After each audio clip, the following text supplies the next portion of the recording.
the pop of a straw through foil, the first sweet sip before the bell rang. In the 70s and 80s, Britain, school drinks weren't just for thirst, they were little bursts of joy in the middle of the day. Some are still here, many are gone, but all carry a taste of childhood.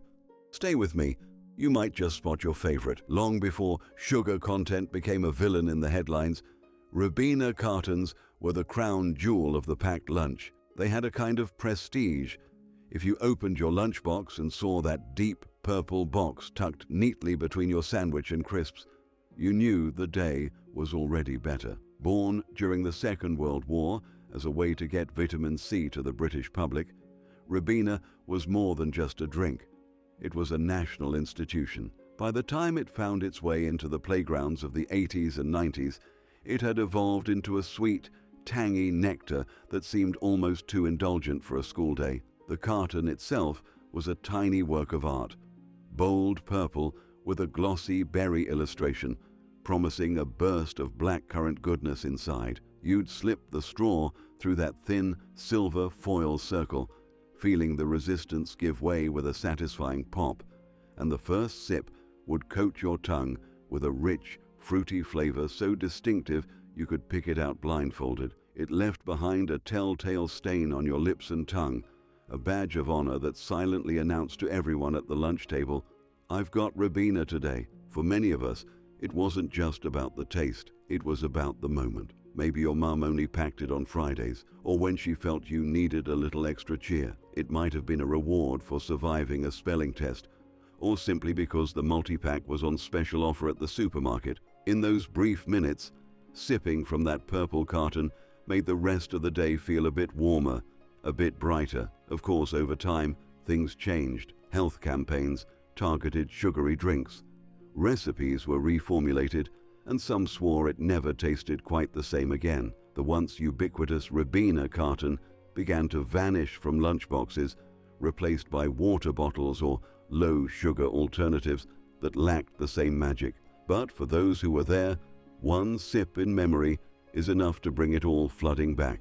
The chatter of the canteen, the smell of freshly opened crisps, and the unshakable joy of purple lips on a grey British afternoon. If Ribena was the posh, well-mannered guest at the lunch table, Bongo was the wild, colourful friend who burst through the door with a story to tell. Bursting onto the UK scene in the late 1980s, Bongo wasn't just a drink, it was a cartoon jungle in liquid form. Every kid who grew up in that era remembers the jingle, almost impossible to forget even now. Bongo, Bongo, they drink it in the Congo. It was silly, catchy, and pure playground gold.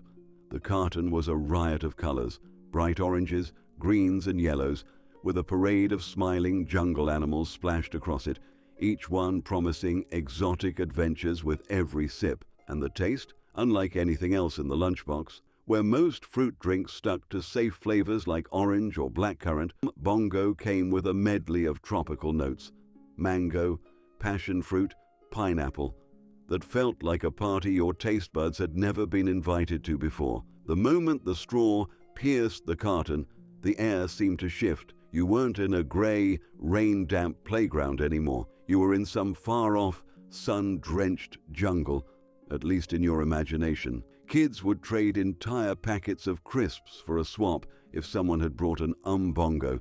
It was that coveted. For many, it was the drink that made you feel adventurous, a little bit rebellious even, as if you were defying the bland milk and water rules of the canteen. And yet, like so many treasures of our childhood, Bongo began to fade. Health trends shifted. Supermarkets reworked their stock, and little by little, those jungle cartons disappeared from shelves. The jingle stopped playing on Saturday morning TV, and a whole generation quietly tucked away the memory. Still, even today, hear that line, "They drink it in the Congo," and suddenly you're back at the lunch table, peeling back the foil and tasting thrill of the most exciting drink you could ever sneak into your school bag. There was something unmistakably indulgent about finding a Yazoo milkshake tucked into your packed lunch. While juice cartons and squash bottles had their place, Yazoo was in a league of its own. A thick, sweet, creamy drink that turned an ordinary lunch break into something worth savoring. Originating in the 1960s, Yazoo had already been around for decades by the time it became a playground favorite in the late 80s and 90s. It came in 3 main flavors: banana, strawberry, and chocolate, and each had its loyal fans. The banana flavor was bright and smooth, with that gentle, tropical sweetness that clung to the tongue. Strawberry was bold and candy-like, almost like drinking melted strawberry ice cream. And chocolate, rich, velvety, and just sweet enough, felt like a secret dessert in disguise. The bottles were instantly recognizable, chunky, with that cheerful, playful logo, and a screw cap that sometimes required a heroic twist before it finally gave way. Once opened, the scent alone could make you pause, a wave of sweet milkiness that hinted at the treat you were about to enjoy. For some kids, Yazoo wasn't just a drink, it was a reward. Maybe you got it on Fridays as a way to celebrate the end of the week. Maybe it was slipped into your lunch on sports day, a creamy comfort after running laps around a muddy field. Or maybe it was your mum's way of making up for a soggy sandwich or a forgotten snack. Whatever the reason, sipping Yazoo made you feel lucky, special even. But, as with so many school favorites, the tides of health-conscious reform started to shift the landscape. Milkshakes became less common in lunchboxes, replaced by water bottles and sugar-free alternatives. The flavors were reformulated to meet new guidelines, and some swore they were never quite the same. Still, for those who remember, one cold sip in memory is enough to bring back the feeling of sitting cross-legged on the playground tarmac, sun in your eyes, and the unshakable pride of knowing you had the best drink at the table. If the late 1990s had a drink that summed up pure, unfiltered cool, it was Sunny Delight, better known to most of us as Sunny D. It wasn't just a drink, it was a full-on cultural phenomenon, arriving in Britain with bold, sun-soaked American adverts that made every kid want a fridge stocked with it. The bottle itself was iconic, squat, wide, and bright as a summer morning, with liquid so orange it practically glowed. One twist of the cap released a wave of sweet,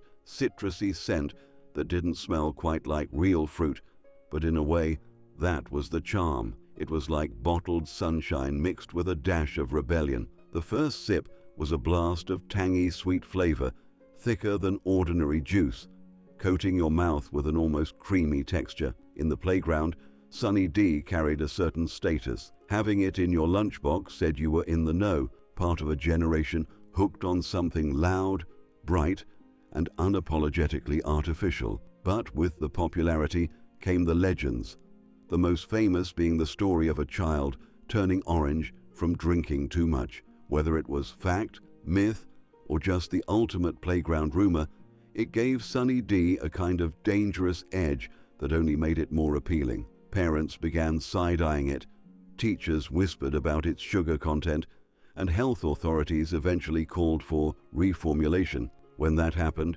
fans swore the taste was never quite the same. Its glory faded almost overnight, replaced by healthier options that lacked the same magic. And yet, for those who remember, just seeing that bright bottle on an old supermarket shelf in a photograph can bring back a rush of memories. The sticky hands, the excitement of opening the fridge after school, and the electric joy of feeling like you were sipping something far more exciting than ordinary juice. Sunny D wasn't just a drink, it was a moment in time, bottled and sealed, never to be repeated in quite the same way. If there was ever a drink that defined pocket money fizz, it was Panda Pops. Bright, unapologetically artificial, and priced so low you could grab one with the loose change rattling in your blazer pocket, these little bottles were the ultimate playground indulgence. The packaging was instantly recognizable. A short, clear plastic bottle with a bold, cheerful panda on the label, grinning as if he knew you were about to break every healthy eating rule in the book. The flavors were just as loud as the branding: electric blue raspberry, eye-watering cherryade, neon orange, and a bubble-gum pink that looked more like a toy than something you should drink. Twist the cap, and you'd get that first satisfying hiss of carbonation, followed by the fizz rushing up to tickle your nose. One sip, and your taste buds were hit with a sugar blast so intense it was almost a dare, and yet, in those moments, nothing else mattered. Panda Pops weren't about subtlety or nutrition, they were about fun. They were the drink you brought to school discos, the bottle you clutched during summer fairs, the treat you'd swap crisps for at lunch because sometimes only fizzy pop would do. For many, the memory isn't just the flavor, it's the feeling of sitting on the playground wall with your mates,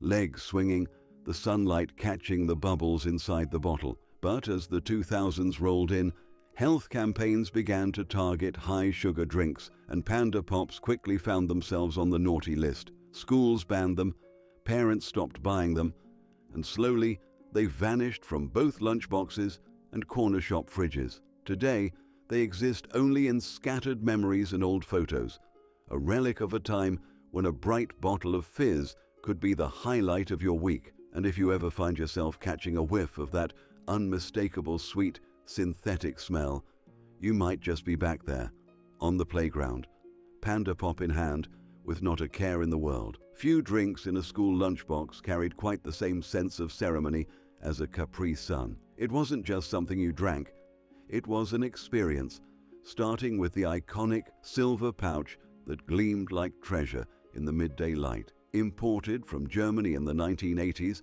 Capri-Sun quickly became a status symbol among British school kids. If you had one tucked next to your sandwich, you could expect at least 3 curious glances and maybe even a swap offer before lunchtime was over. The ritual began with the straw. There was a skill to it, a precise, decisive stab into the little orange circle at the top. Get it right, and you'd hear that soft pop as the seal gave way. Get it wrong and you risked a sticky mess all over your homework. The first sip was pure reward, a chilled rush of sweet, tropical flavor that seemed to vanish too quickly, almost daring you to savor it. Whether it was orange, tropical, or the rarer blackcurrant, each flavor had its loyal fans.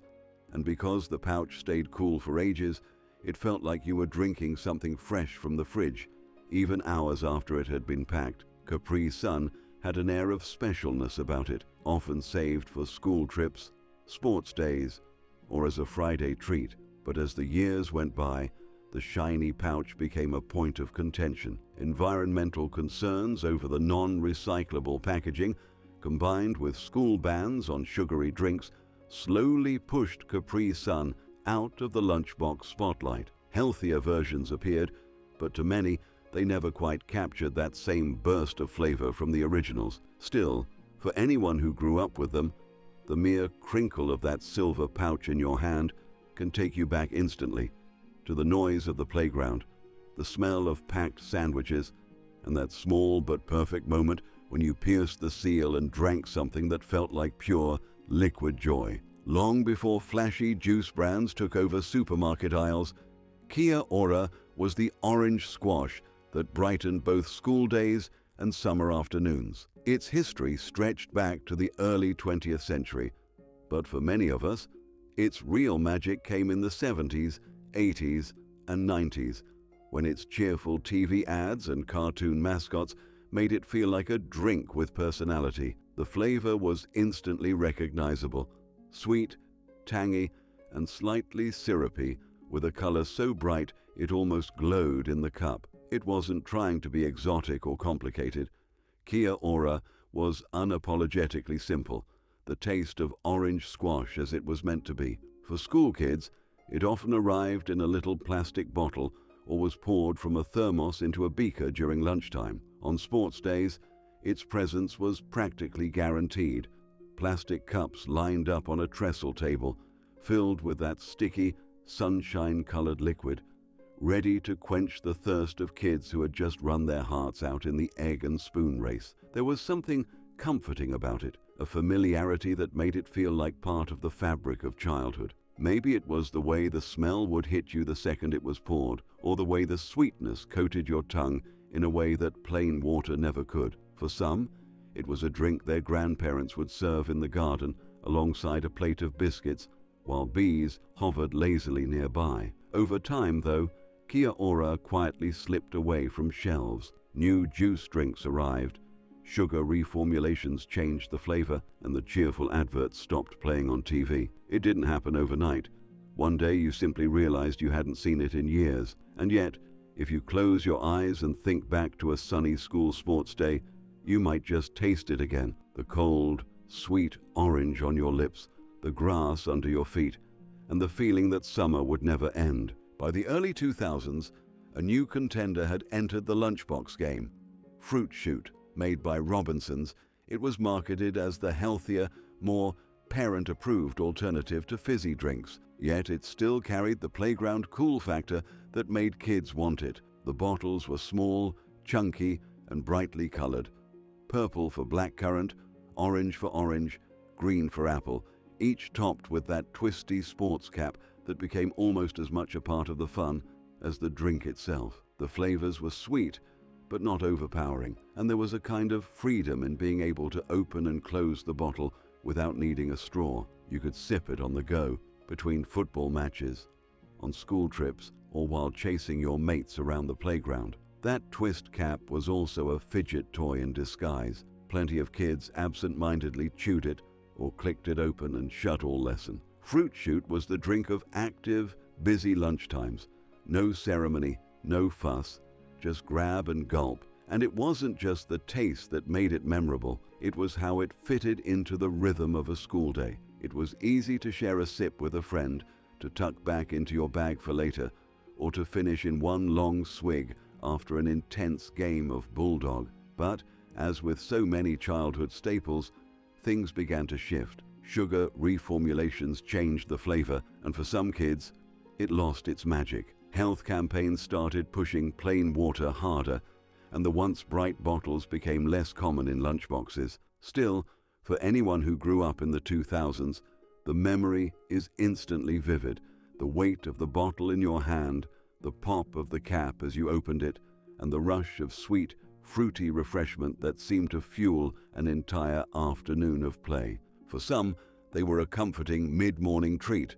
For others, they were a lukewarm chore to get through before playtime. Either way, the little school-issued milk cartons were as much a part of the primary school experience as assembly or the smell of wet coats in the cloakroom. They were small, square, and usually a soft shade of blue or white, each with a simple paper straw taped to the side. You'd peel the straw from its sleeve, unfold it, and push it through the tiny foil circle on top, sometimes with a satisfying pop, sometimes with a frustrating crumple that sent milk dribbling down your fingers. The taste was pure, creamy, and unmistakably school milk, a little colder in winter when crates sat outside, a little warmer in summer when they didn't. For many kids, this daily ritual started in reception class and carried on for years, part of the government's free milk program designed to encourage healthy growth. And yet, it wasn't just about nutrition.